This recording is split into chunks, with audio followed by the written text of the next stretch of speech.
ಅಲ್ಲಿಡು. ನೀನು ಹಳೆ ಕಾರ್ ಕೊಟ್ಬಿಟ್ಟು ಹೊಸ ಕಾರ್ ತಗೊಂತ ಎಷ್ಟು ಸಲ ಹೇಳಿದೀನಿ, ಬೇಗ ಆ ಕಾರ್ನ ಕೊಟ್ಬಿಡು. ಅಯ್ಯೋ, ಇದು ನನ್ನ ಲಕ್ಕಿ ಕಾರ್. ಈ ಕಾರ್ ತಗೊಂಡ್ಮೇಲೆನೆ ನನ್ನ ಡ್ಯಾನ್ಸ್ ಗ್ರೂಪ್ ಡೆವಲಪ್ ಆಗಿದ್ದು. ಹೌದು, ಕಾರಲ್ಲೇ ಡ್ಯಾನ್ಸ್ ಕ್ಲಾಸ್ ನಡೆಸ್ತೀಯನೋ, ಸುಮ್ಮನೆ ಅದು ಇದು ಹೇಳ್ಕೊಂಡು. ಸರಿ, ನಿನ್ನ ಟ್ರೂಪ್ ಎಲ್ಲ ಚೆನ್ನಾಗಿ ನಡೀತಿದ್ಯಾ? ತುಂಬಾ ಟೈಟ್ ಆಗಿರೋ ಕಾಂಪಿಟೇಷನ್ ಫೀಲ್ಡ್ ಇದು, ಆದ್ರೂ ನಮ್ಗೆಲ್ಲ ಏನ್ ತೊಂದರೆ ಇಲ್ಲ. ಅದ್ ಸರಿ, ಇಷ್ಟು ದಿವಸ ಆಯ್ತು ನಿನ್ ಡ್ಯಾನ್ಸ್ ಕ್ಲಾಸೇ ನಾನು ನೋಡಿಲ್ವಲ್ಲ. ಅದಕ್ಕೆ ಟಿವಿ ಆನ್ ಮಾಡಿ ನೋಡ್ಬೇಕು, ಅವಾಗ ಗೊತ್ತಾಗತ್ತೆ ಈ ಮೀರಾ ಡ್ಯಾನ್ಸ್ ಟೀಮ್ ಹೇಗಿರುತ್ತೆ ಅಂತ. ಹೌದು, ನಾನ್ ಡಬ್ಬಿಂಗ್ ಮಾಡೋ ಸಿನಿಮಾ ಸೀರಿಯಲ್ಲೇ ನೋಡಿಲ್ಲ, ಇನ್ನು ನಿನ್ ಪ್ರೋಗ್ರಾಮ್ ಎಲ್ಲಿಂದ ನೋಡ್ಲಿ? ನೀವ್ ನೋಡ್ಲೇಬೇಡಿ. ಸರಿ, ಅಂಜನಾ ಮೇಡಮ್ ಏನು ಹೇಳ್ತಾರೆ? ನಾವಿಬ್ರು ಮಾತಾಡಿ ತುಂಬಾ ದಿನ ಆಯ್ತು. ಅವ್ರಿಗೆ ಕಾಲ್ ಮಾಡ್ಲಾ? ಮಾತಾಡು. ಸರಿ.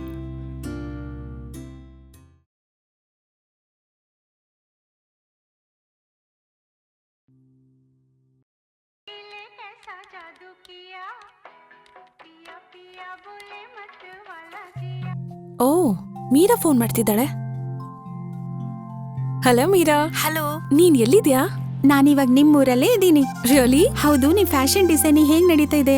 ನೀನ್ ಡಿಸೈನ್ ಮಾಡಿರೋ ಡ್ರೆಸ್ ಯಾರಾದ್ರೂ ಹಾಕೋತಾರ ಇಲ್ವೋ? ಹೇ, ನೀನ್ ತುಂಬಾ ಓವರ ಕಾಲ್ ಎಳಿತಿದ್ಯಾ. ಏ ನಾನ್ ಜಾಯಿನ್ ಮಾಡಾದ್ಮೇಲೆನೆ ಈ ಶಾಪ್ ಸ್ವಲ್ಪ ಫೇಮಸ್ ಆಗಿರೋದು. ಹೌದಾ? ಸರಿ, ನೀನ್ ಈಗ ಎಲ್ಲಿದ್ಯಾ ಅಂತ ಹೇಳು. ನಾನೀಗ ಬೀಚ್ ರೆಸ್ಟೋರೆಂಟ್ ಅಲ್ಲಿ ಇದ್ದೀನಿ. ಒಬ್ಳೇನಾ? ಇಲ್ಲ, ನನ್ ಜೊತೆ ಒಬ್ರು ಫ್ರೆಂಡು ಇದ್ದಾರೆ. ಕೊಡು. ಹಲೋ, ಅದು ನಾನೇ. ಏನು, ನೀವಾ? ಅವಳು ಎಲ್ ನೋಡಿದ್ರಿ? ಅದೆಲ್ಲ ಹೇಳ್ತೀನಿ. ಬಿಲ್ ಕೊಡು. ಸರಿ, ಮೀರಾನ್ ಕರ್ಕೊಂಡು ಸೀದಾ ಫ್ಲಾಟಿಗೆ ಬನ್ನಿ. ಮೀರಾ ಈಗ ಮುಂಚೆ ತರ ಇಲ್ಲ, ತುಂಬಾ ಬ್ಯುಸಿ.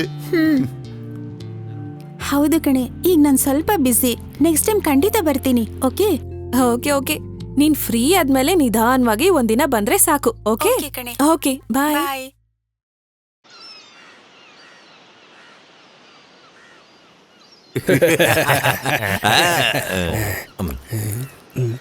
ಏನಪ್ಪ, ಏನಯ್ಯ? ಹುಡುಗಿ ತುಂಬಾ ಚೆನ್ನಾಗಿದ್ದಾಳಲ್ಲ? ಅದು ಪ್ರೇಮ್ ಅಲ್ವಾ? ಜೊತೆಗೆ ಅದು ಹುಡುಗಿ ಇದ್ದಾಳೆ.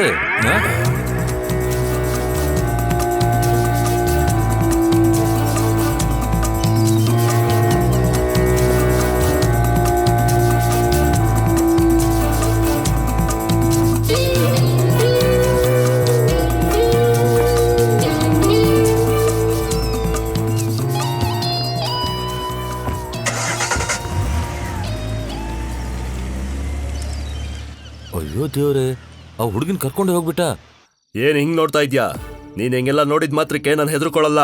ನೋಡೋ, ನೀನ್ ಅಂದ್ಕೊಂಡಾಗೆ ನನ್ಗೂ ಅವಳಿಗೂ ಯಾವುದೇ ತರ ಸಂಬಂಧನೂ ಇಲ್ಲ. ದಯವಿಟ್ಟು ನನ್ ಮಾತ್ ಮೇಲೆ ನಂಬಿಕೆ ಇಡೆ. ಅವಳ ಜೊತೆ ಕೂತ್ಕೊಂಡು ಸ್ವಲ್ಪ ಹೊತ್ತು ಮಾತಾಡ್ತಾ ಊಟ ಮಾಡ್ತಾ ಇದ್ದೆ ಅಷ್ಟೇ. ಇದಕ್ಕೆ ಇಷ್ಟು ದೊಡ್ಡ ಸಮಸ್ಯೆ ಮಾಡೋ ಅವಶ್ಯಕತೆ ಏನಿದೆ? ಹಂಗ್ ನೋಡಿದ್ರೆ ನಿನ್ ಬಗ್ಗೆನೂ ಸಾಕಷ್ಟು ವಿಚಾರಗಳಿವೆ. ಅವನ್ನೆಲ್ಲಾನು ನಾನು ಪ್ರಶ್ನೆ ಮಾಡ್ಬೋದು. ಏನೇ, ಇಷ್ಟು ವರ್ಷದಿಂದ ನನ್ ಜೊತೆಲಿದ್ಯಲ್ಲ, ಇಷ್ಟೇನಾ ನಿನ್ನ ಅರ್ಥ ಮಾಡ್ಕೊಂಡಿರೋದು? ನೋಡೋ, ನೀನ್ ನನಗ್ ಸುಮ್ನೆ ಟೆನ್ಷನ್ ಕೊಡ್ಬೇಡ. ಅದು ನನಗ್ ಚೆನ್ನಾಗ್ ಗೊತ್ತು. ಇವಳೊಬ್ಳು ಪಾಪದ ಹೆಂಡ್ತಿ ಅಂತ ಅನ್ಸುತ್ತೆ. ಇಲ್ಲ ಅಂದ್ರೆ ಇವಳು ಅನ್ಕೊಳ್ಳೋದೆಲ್ಲ ನಡೆಯುತ್ತಾ? ಶುರು ಮಾಡಿದ್ರಾ? ಈ ಸ್ತ್ರೀಲೋಕ ಸೀರಿಯಲ್ ಅಲ್ಲಿ ಹೀರೋಯಿನ್ ಇದ್ದಾಳಲ್ಲ, ಶಾಲಿನಿ, ಅವಳು ನಿಜವಾಗ್ಲೂ ಸೂಪರ್ ಅಮ್ಮ. ಹೋದ ಎಪಿಸೋಡ್ ಅಲ್ಲಿ ಶಾಲಿನಿ ಏನ್ ಹೇಳಿದ್ಲು ಗೊತ್ತಾ ಅಮ್ಮ ನಿನ್ಗೆ? ನೀವ್ ಅಂದ್ಕೊಂಡ್ ಹಾಗೆ ನೀವು ಬದುಕ್ಬೇಕಾದ್ರೆ ನಾನ್ ಅಂದ್ಕೊಂಡ್ ಹಾಗೆ ನಾನ್ ಬದುಕ್ತೀನಿ ಅಂತ ಹೇಳಿದ್ಲು. ಷರತ್ತು ಅದರಿಂದ ಬದ್ಲಾಗ್ತಾನಂತ ನೋಡು. ಶೋ ದೇವ್ರೆ, ಹುಡುಗಿರಂದ್ರೆ ಶಾಲಿನಿ ತರ ಇರ್ಬೇಕು. ಹೋಗ್ಬಿಟ್ಲಾ? ಹಾಗಾದ್ರೆ ನಿಮ್ ಯಜಮಾನ್ರು ಹೀಗೆಲ್ಲ ನಡ್ಕೊಳ್ದೆ ಇರೋದಕ್ಕೆ ಏನಾದ್ರೂ ಮಾಡೋದಲ್ವಾ? ಯಾಕೆ? ನಾನ್ ಹೋಗಿ ಈ ಡೈಲಾಗ್ನ ಅವ್ರ ಹತ್ರ ಹೇಳ್ದೆ ಅನ್ಕೋ, ಅವ್ರೇನ್ ಹೇಳ್ತಾರೆ ಗೊತ್ತಾ? ನೀನ್ ಏನಾದ್ರೂ ಮಾಡ್ಕೊಂಡ್ ಹೋಗು ಅಂತಾರೆ. ಅವ್ರೆಲ್ಲ ಉದ್ಧಾರ ಆಗಲ್ಲ. ನೀವ್ ಸೀರಿಯಲ್ ನ ನೋಡಿ ನೋಡಿ ತುಂಬಾ ತಲೆ ಕೆಡ್ಸ್ಕೊಂಡ್ಬಿಟ್ಟಿದೀರಾ. ಇಲ್ಲೋಡು, ಸೀರಿಯಲ್ ಎಲ್ಲ ಕಿಂಡಲ್ ಮಾಡ್ಬಾರ್ದು ಗೊತ್ತಾ? ಒಂದೊಂದು ಮನೇಲಿ ನಡೆಯೋ ನಿಜವಾದ ಕತೆಗಳನ್ನ ಈ ಸೀರಿಯಲ್ಗಳಲ್ಲಿ ತೋರಿಸ್ತಾರೆ. ಇದನ್ನೆಲ್ಲ ಕಷ್ಟಪಟ್ಟು ಬರೀತಾರಲ್ಲ ರೈಟ್ರು, ಅವ್ರನ್ನ ಹೊಗಳ್ಲೇಬೇಕು. ಇದ್ರಲ್ಲೊಂದ್ ಮುಖ್ಯವಾದ ವಿಷಯ ಏನ್ ಗೊತ್ತಾ?